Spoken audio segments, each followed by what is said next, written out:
Hello students, welcome to EPG Pathshala. I am Dr. Surya Prakash Upadhyay from Indian Institute of Technology, Mandi. So today we are going to talk on module Informal Settlements from paper Sociology of Urban Transformations. So after completing this module, you will be able to define informal settlements. We also look in this module at the shortage of housing in cities and how gives rise to informal settlements. The module also looks at the socio-economic and policy deficiencies and discusses how and why informal settlements develop. Further, the module discusses the policy responses towards the informal settlements. So when we think of informal settlements, many of us think of jhuggi jhopdi, kacha structures built with most basic materials such as mud or tin walls, a length of plastic of tin or for roof, on public or private lands outside the town planning framework. So whether they are called shanties, bastis or slums, such informal settlements are often seen by policymakers and elites as the bane of Indian urbanization.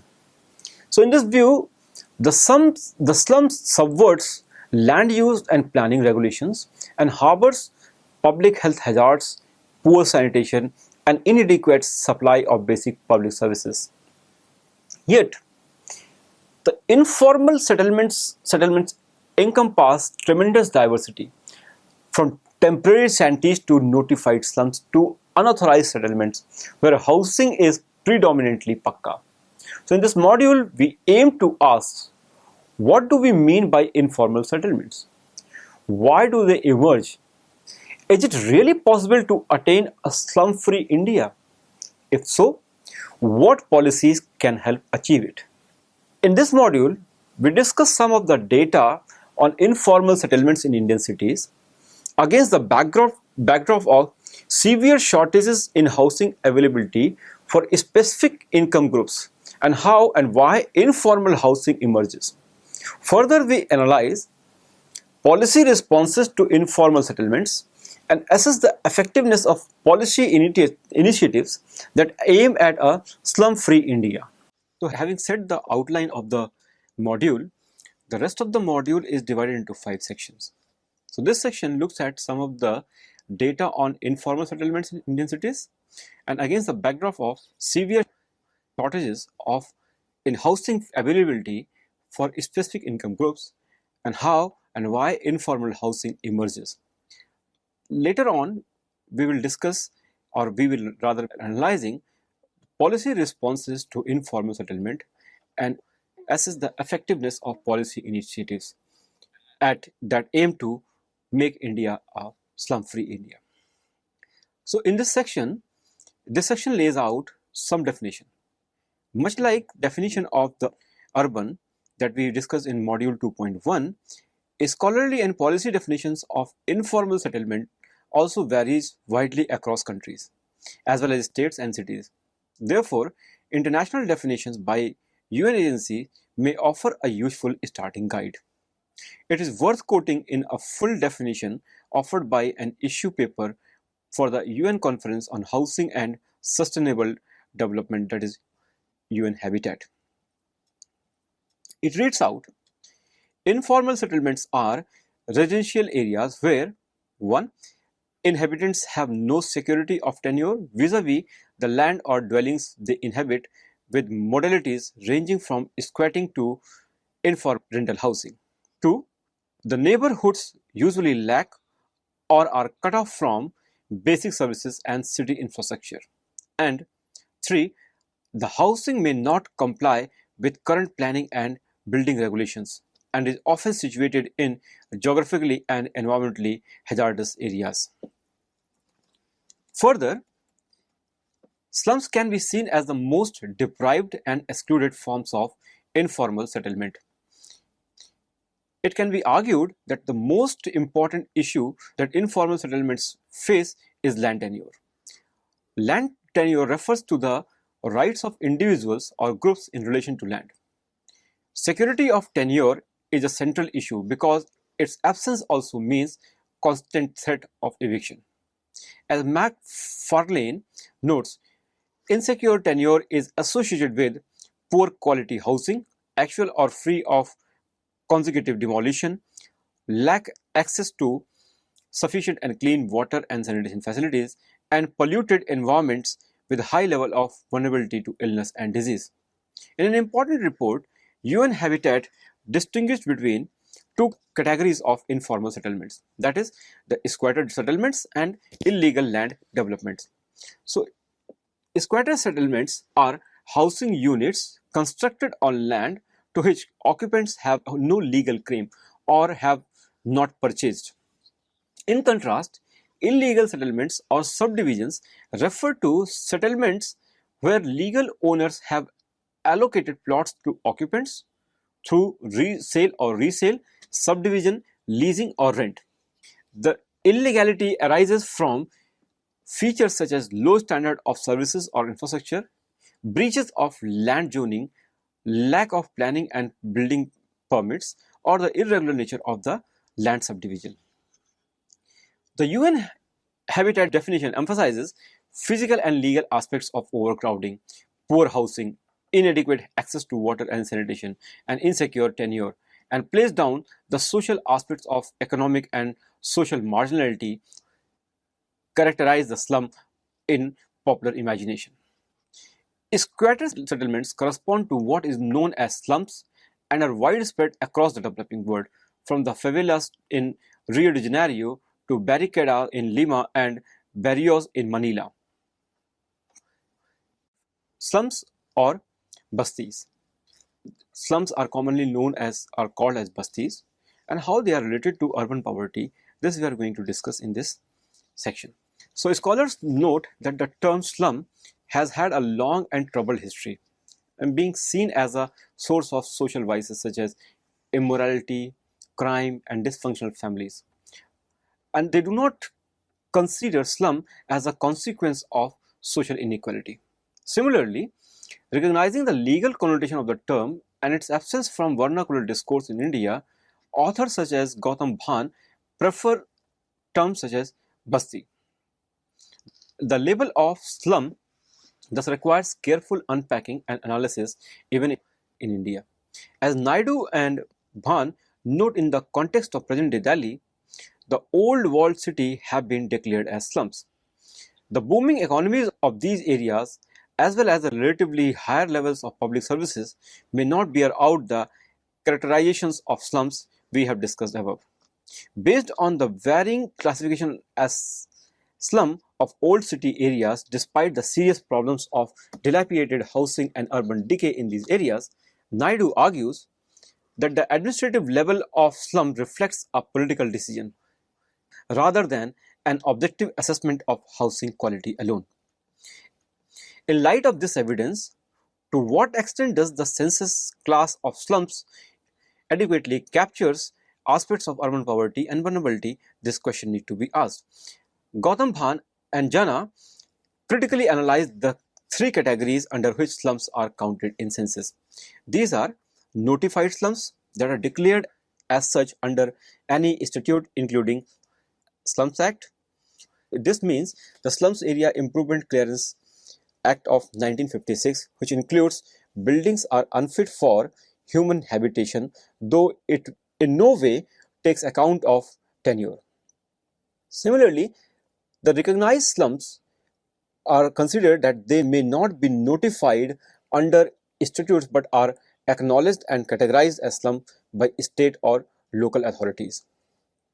And the last is this identified slums, which corresponds to of at least 300 residents or about 60 to 70 households of poorly built, congested tenements in unhygienic environment, usually with inadequate infrastructure and lacking in proper sanitary and drinking water facilities, that are identified by the charge officer and inspected by a nominated officer by the Directorate of Census Operations. Now, you noted that this characterization does not consider the underlying characteristics that qualify a housing cluster to be listed as a slum. So only the official categories under which they are counted. Even here, Bhan and Jana note several issues in the census reckoning of the slum population that deserve attention. First, they caution that the size cutoff of 60 to 70 households in the category of identified slums would exclude many smaller clusters of vulnerable households. Placing this in the context of increased displacement in Indian cities, Bhan and Jana argue that these evictions are accompanied by low rates of resettlement because evicted households cannot either or are not eligible for resettlements or cannot afford transport or other costs of living in urban peripheries where most resettlement sites are located. The households are rendered homeless or relegated to highly precarious tenements where the cycle of eviction is likely to continue. Thus, the category of slum does not take full account of urban poverty and vulnerability. In practice, this means that states and cities that report low levels of slum population, according to the official or census definitions, may be severely underestimating levels of marginalization and deprivation. Moreover, they point out that data on services delivery in slums may overstate access by not taking account of quality of service. Thus, for example, data in the aggregate shows that slums have better access to treated tap water than non-slum household, but this is premised on shared and communal taps rather than household access to in the former case. So now we need to move beyond this notion of slum and look at various aspects of this informal settlements. So across India, informal settlements encompass a tremendous variety beyond the slum or basti, or does the policy response to them, as does the policy response to them. They include forms such as the unauthorized colonies in Delhi, the Guntewadis in Maharashtra, Akarm or Sakarm of Karnataka, among many others. These settlements correspond to the UN Habitat category of illegal developments. For instance, in Delhi, unauthorized colonies comprise housing that is built on land not included in the development area in the plan, or one built on land within the development area but not yet zoned for residential use. These unauthorized colonies are often established by land assemblers or aggregators who buy rural land and then chop it up for sale into plots. In these cases, the plot owners are not squatting. They hold paid ownership of their land in some sense, but may not be able to register legal title on the land with relevant authorities because land falls outside the plan. Also, because these colonies are not included in the master plan, they have typically not eligible for basic municipal services. So even unauthorized colonies vary widely in size and character. Some such as Sangam Vihar house over 1 million inhabitants, while others such as Sainik farms are exclusive enclaves of the elite. Elsewhere in the states such as Maharashtra, there are forms such as Gunthewadi, that is a construction on a layout with plots that are around 1000 square feet, that is less than the acceptable norm for planning, which is 3000 square feet. Amitabh Bhide notes that these layouts are rendered unauthorized for several reasons. One, they are below the minimum size suggested by the planning regulation and may not follow building codes. Two, the land use has not been appropriately converted from agricultural to non-agricultural. And three, the layouts are not approved under the applicable Maharashtra Regional and Town Planning Act. Many of these studies draw on city-level research in the absence of comprehensive national data and standardized terminology for informal settlement in this mode. Nonetheless, it should be noted that such unauthorized developments are an important component of informality in Indian cities. In Delhi, housing almost 5.3% of the total population. Lama Reval and Leminsky argue that in the context of Delhi, these unauthorized colonies comprise a missing middle of urban governance, including a large section of the lower middle classes, and hence their political and policy significance. So, informal settlements have emerged as a major response to housing shortage in India and across the world. In the next section, we will trace the contours of this crisis and explore the origins of informality in human settlement in India. We also need to understand the informal housing and how the number in the different data sets. So the number of people living in cities in the developing world is expected to double by the middle of the 21st century, and the spatial extent of those cities is expected. The majority of new urban dwellers will meet their housing needs in illegal settlements in informal city spaces. In the case of India, with urbanization, cities will contain 40% of the total population and produce 70% of the GDP by 2030. It has been reported by McKinsey in 2010. To house these many people is a mammoth task, given that there is already.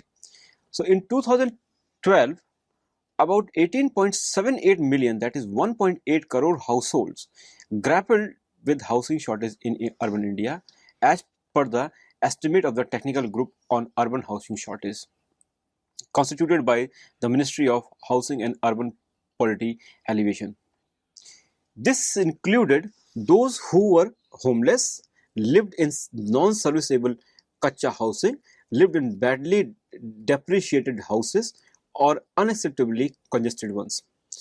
The estimate was based on census and NSS 65th round results on housing condition and urban slums. What was worse was that the total housing shortage across both self-owned and rental categories was the worst in the lowest decile by the expenditure, that is the poorest households. In contrast, the top decile, that is 10% of the household by expenditure, faced the lowest housing shortage. In another estimate by the private sector from KPMG, some 18.4 million houses were needed in one bedroom economically weaker section, that is EWS, and another 13.8 million in lower income group, that is LI segment, that is nearly 3.2 crore houses by 22. According to the Ministry of Housing and Urban Poverty Alleviation, 52.37 million people, as against an urban population of 286.12 million in census 2011, lived in slums. Further, the authors reported projections by the report of the Committee on Slum Statistics and Census 2010. This estimate put the slum population in all 5,161 towns in 2001 at a higher 75.26 million, that is nearly 26.31% of the urban population, and going up to 104.67 million people in 2017. Interestingly, over a third, that is 36.6% of the entire slum population of India's million plus cities was in Mumbai. The ministry report also reported other features of India's slum population. But the most important was the caste breakup. Dalits comprised nearly 18.5% of slum populations, as against 10.2% of non-slum populations. Indeed, the 2001 census also showed that of the total scheduled caste in the urban areas, 28.8% reside in the slums, compared to 20.9% of the scheduled caste and 16.9% for others. And this suggests that slums also, to some degree, serve to especially segregate Dalit citizens away from the high caste in the city. So, what are the policy responses towards informal settlements? So, in considering policy responses to informal settlements, it is important to note one of the most important ways that are adopted by the governments, that is the demolition and eviction. So, demolition drives routinely affect squatter settlements in Indian cities. So, in the national capital, Gettner highlights how these demolitions have been justified by a legal discourse that constructs slums as nuisance. In the case of Delhi, from 1990 to 2010, even just taking government data, over 260 buses were demolished in the city. Gautam Bhan notes that the extent of eviction was so extreme that the 2011 census recorded a 25% fall in population in the New Delhi district, and this attributing to it directly to evictions of slums and Jhuggi Jhopdi clusters. In Bhan's words, contemporary Delhi is a city scared by the repeated evictions of the homes of its poorest residents in a scale unseen since the emergency. Other metropolises have similar numbers, though there are few national surveys or counts. For instance, both Mumbai and Kolkata, according to non-governmental data, 2004-5 saw over 450,000 to 7 lakh people being displaced. DuPont notes that laws in states such as Maharashtra aim to prevent slums by defining them as encroachments. As in Delhi, the court supported this interpretation. More significantly, the Slum Act of 1957 distinguishes between notified and non-notified slums, with the latter being excluded from improvement in basic services. However, more effective policy responses have also evolved over time. While many of these such were city-level programs for resettlement or site and service programs, a number of national programs emerged alongside the JNNURM. These included JNNURM program Basic Services for the Urban Poor, which evolved into the Rajiv Awas Yojana and the Integrated Housing and Development Program for smaller towns and 1 non-million plus cities. The Rajiv Awas Yojana, successor of BSUP, was ambitious in its aim to create a slum-free India through an integrated slum redevelopment, including housing infrastructure and titling. In a study of 2 BSUP cities, Lalita Kamath notes 3 shifts in these approaches. 1. The state has withdrawn to a facilitator's role in order to encourage market mechanisms, allowing non-governmental actors to participate. There is an increased focus on tenure security. Third, community participation and management of housing is being encouraged. And lastly, eligibility for subsidies is increasingly determined through biometrics and similar technologies. This last has come in for specific criticism. When it comes to unauthorized settlements and guntewadis, the preferred policy option has been regularization. That is, a process by which the colony is made legal. The property titles are recognized by law and can be registered, and they are subject to charge also. These regularization legislations are largely implemented at the state level. For instance, in Maharashtra, Guntewadi Development Regularization, Upgradation and Control Act was passed in 2001. A key feature of such drives is that they apply a cutoff date such that only plots developed before the date are eligible. Thus, Delhi has seen multiple regularization drives that have failed to regularize a proportion of unauthorized colonies, thus continuing to produce informality in inhabitation. Other critiques are also pertinent. Jimmer notes, for example, that in Delhi, regularization remains largely delinked from infrastructure provisions in practice, even though services provision is a precondition of it. Nonetheless, the fundamental limitation of this approach is that it holds out but does not quite fulfill the promise of post facto adjustments. In the case of Solapur, Lalita Kamath argues that the planning regime incites illegalities from the poor and indigenous bourgeoisie at the same time. Elsewhere in Maharashtra, Amitabh Bhide concurs, regularization acts as a perverse incentive for the generation of new informalities and strengthens the very phenomenon it seeks to control. the most prominent government scheme for addressing slums in India in 2009, Rajiv Awas Yojana, which has a vision of slum-free India, a scheme that is similar to the idea and practice of incremental housing as discussed. So let us now summarize what we have learned in this module. We learned that the informal settlements encompass a tremendous variety beyond the slum or basti, as does the policy response to them. Despite their economic value, slums have been subjected and viewed in a negative light, and often slum dwellers are termed as encroachers. The use of term serves to provide legitimacy to a situation where the poor came to be seen as unworthy of legal and constitutional protection. People who live in informal settlements are not accorded full citizenship rights to the city. Some scholars, like Ananya Roy, have argued that a full recognition of legitimacy by the state to informal settlements in their illegal occupation of land would threaten the structure of legally held property.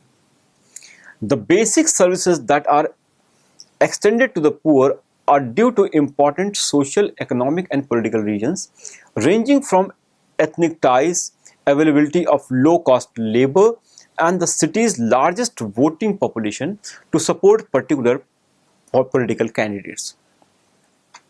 As a result, a range of services and facilities are extended on a case-to-case, ad hoc, or exceptional basis without jeopardizing the overall structure of legality and property. Therefore, the slogan of slum-free India only partially addresses the issues of informality in habitat. Moreover, policies aimed at preventing informality often exacerbate it. Thank you.